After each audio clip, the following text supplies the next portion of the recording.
All right, so today we're going to be talking about the three ancient weapons. And I got my boy Sai Parvision with What's me. up? How you guys doing? So, the three ancient weapons, we've got Poseidon, Uranus, and Pluton. And just to quickly go over them for anybody who's confused, Pluton is an ancient battleship that was allegedly constructed sometime during the Void Century on Water 7. And now, after all that time, it is currently under Wano, and it cannot leave Wano unless the surrounding barrier around it comes down. So we know where that is. We've got Poseidon, who is just straight up Shirahoshi. I don't think it's ever fully explained what this is, but in my opinion, or at least the implication that I see it as, is that Shirahoshi was born with some kind of special hockey, inherent voice of all things type thing. I assume it boils down to hockey, where she essentially has the ability to communicate with the Sea Kings. And I guess they're compelled to be subservient to her. This is also another ability that existed during the Void Century with another mermaid princess at that time. And I guess Shirahoshi is the second since then to have this ability. And then allegedly. All of this is allegedly. And then we have Uranus, which is the least explained of the three. But in my opinion, I think we have already seen Uranus. It was in chapter 1060. And I think it was the device or the thing that is in the sky that rains down lasers on the Lugia and destroys it. Partly why I think this is because, that thing is powerful enough to be an ancient weapon, first of all, but also because, these ancient weapons are named after gods. Pluto being the underworld god, Poseidon, ruler of the sea, and then Uranus is, or was the personification of the sky. So that makes sense, in the sky, you see where the others, their realms.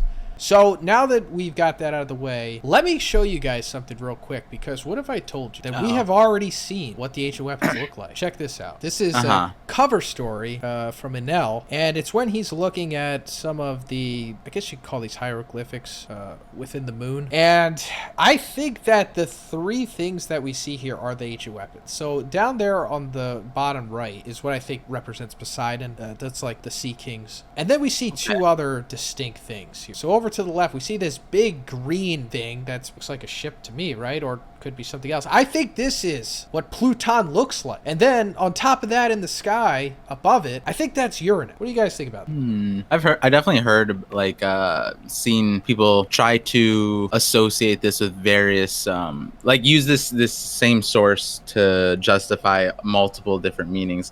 One of my favorite ones to get out of the way though is the weird thing for me is the green thing, because it's it's a ship, but someone said something to me, and ever since they said that, I cannot unsee it, which is that green thing looks exactly like the couches that the Gorosei sit on. It's literally one-to-one if you look at the couches. And ever since he said that, I'm maybe this is symbolic of something else. Maybe maybe those guys sit at the power or whatever. And I know that's goofy, but if you look at the Gorsei's couches, then it's wait, this guy isn't that crazy. But as far as the ancient weapons and this being related to them, I definitely see that. I think someone else brought the point that the 16 lasers that came down Lucia, and you look up at that circle that is there, the half circle, I think, in the picture, that's what you're referring to when you said Uranus, right? Yeah, so they pointed out that I think we see 8 points on it, 8 bulbs, I guess. And so then if you completed the entire circle, it would be 16. So then you'd get a entire device. As far as the mother frame and then Uranus connection, I do see a row where that is. I think a lot of people have been, at least when the chapter ended, debating on what mother frame truly encompassed. And some people, I don't even know if this is the right word, exonerated Uranus from being involved in that. But from my standpoint, I kind of looked at it there's 2 parts, where Vegapunk provided a part and the world government had another part. So whether, and it makes the most sense that Vegapunk provided the power source, which is tied to Einstein and the atomic bomb, and he designed the mechanism of action behind it, but he didn't necessarily initially design the atomic bomb. That was a group effort between a bunch of people that the government was spearheading essentially. And so if you like parallel that to like the real world, or to the One Piece world, then it's like, you know, the world government has this separate thing, whether it's from the Void Century or something they had made prior by other scientists, because we do know that they did have a bunch of scientists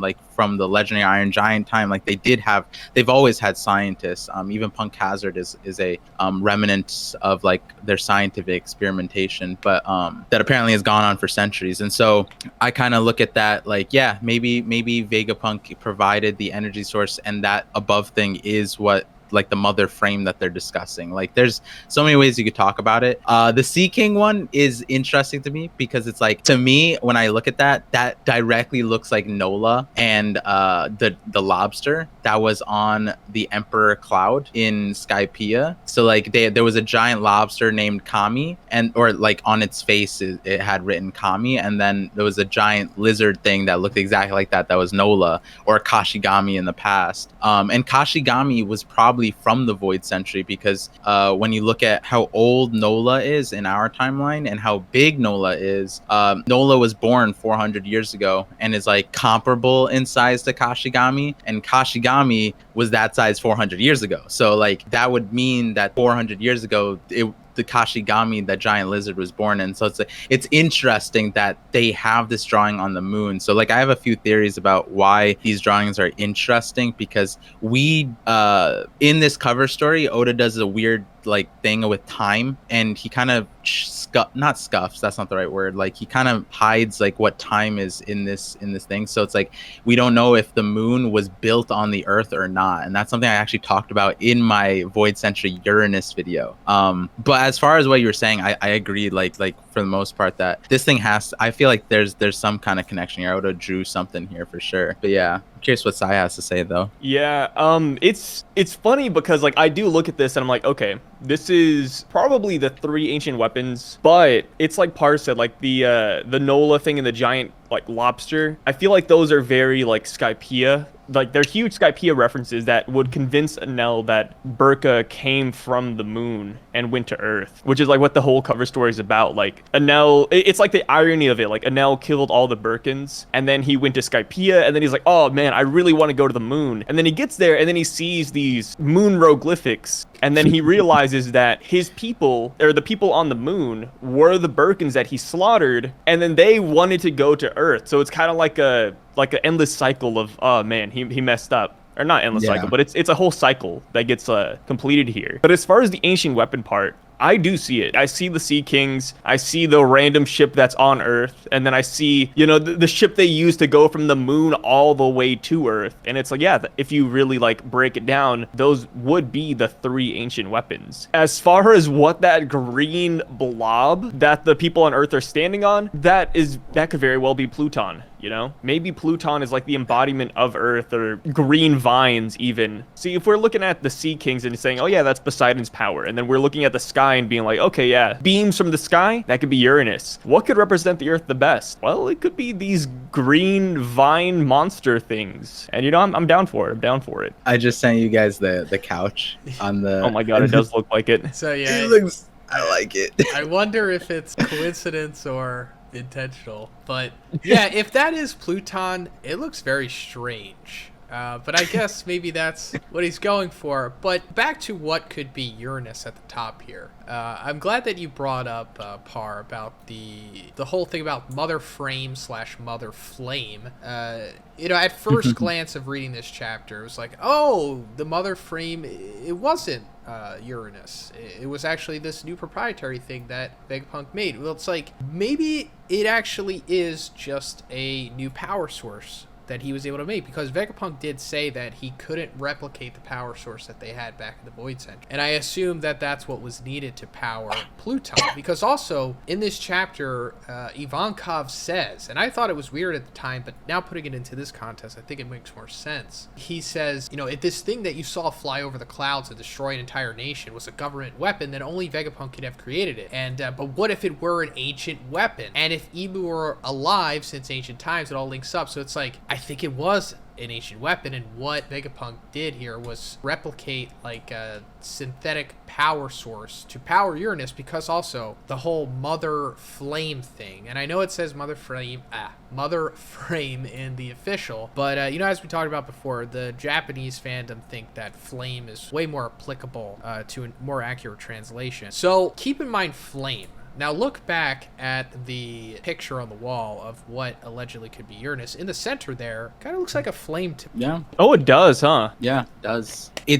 Some people have thought, if you recall at the end of the cover story, this Enel cover story, like Enel ends up powering up this like circular thing, and it powers the entire moon. And we don't necessarily like, that's a whole separate thing. 'Cause, like he's not like continuously charging that thing. He just shot it one time and then now it's going. So it's like, as far as like the Vegapunk ancient weapon thing going on, Sai and I have talked about this on a few of our collabs, where the way I've seen it is that Vegapunk is kind of like a teaser into the ancient weapons. He's basically made the prototypes or like the pathway towards it. So like when we first got introduced to Vegapunk, we saw mechanized sea beasts, and that's literally just like a few steps away from creating Poseidon. All you have to do is figure out how to make it hereditary and how to make it like controlling giant sea kings, right? And then for me, like I've talked about the 8 air cons and the sky clouds, for those that know like my Pluton, my Uranus Pluton theory, which is like there's something, I think clouds are important or something.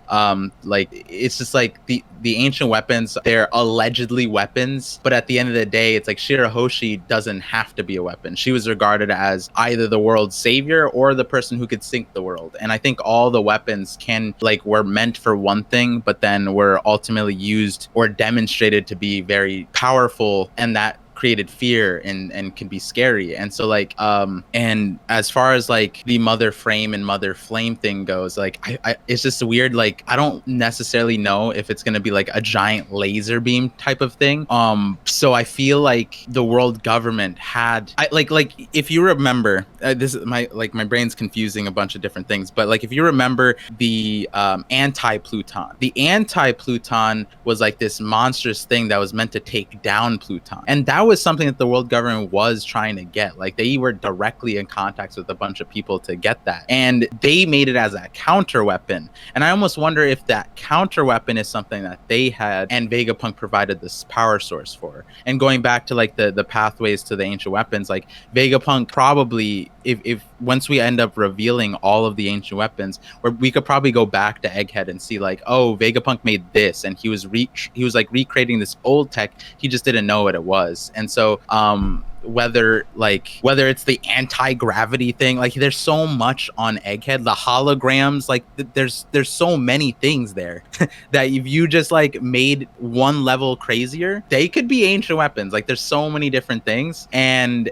like I feel like it makes the most sense that Vegapunk didn't make the ancient weapon, but the world government had something that could spin his product or his creation into an evil way. And I think the anti-Pluton thing is something that I'm curious about, because that is something we know the world government was chasing, and maybe it was because they were trying to figure out how to make that power source, right? Like maybe the blueprints had that, and Frankie ended up burning them, right? So I wouldn't be surprised if it's something there. Maybe if they had that, they wouldn't have needed Vegapunk in the first place. Maybe it's something like that. Maybe when they put the CP9 in Water 7, it was in conjunction with like, hey, maybe we can use this as a failsafe. Because at the end of the day, something that they did say that I'm still like confused about, not confused, but like curious about, is that they said they need to test it. And I'm like, I feel like you should know if this thing like works or not, but they needed to test it.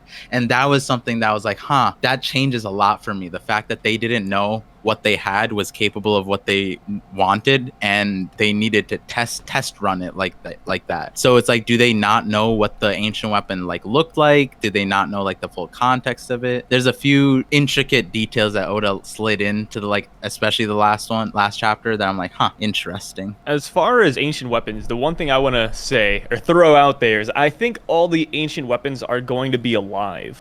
I'm kind of on that boat, and this is gonna sound harebrained, and I understand it, but hear me out. When we were in Wano and we had the Straw Hats talking about Pluton, Shinobu was eavesdropping Mm-hmm, during the conversation. Side note, this is my favorite thing. I was broken record Man, about this. I saw this. I saw this when I first read the chapter, and I was like, wait, I think there's something here. You know, this could be just a meme, but I feel like it could hold some plausibility, and I'm kind of beating around the bush, but Shinobu's listening to the Straw Hats talking about Pluton, and then she butts into the conversation, and then she says, oh, so you think, so she says, do you think all ancient weapons are mature women? Because that's like her shtick. She always goes along with like, oh, mature woman this, mature woman that. But when she said that the ancient weapons are mature women, I was like, wait a minute, maybe there's something here, because technically sure, Hoshi's, well, not mature, but she's a woman. So it's like, wait, what are the chances are that Pluton and Uranus are both women as well? Yeah, that's pretty much it for this one, guys. Once again, thank you, Par and Sai, coming along for another legit One Piece discussion, deep dive, inside baseball. Appreciate it, guys. Another Anytime. week breakdown. Hey,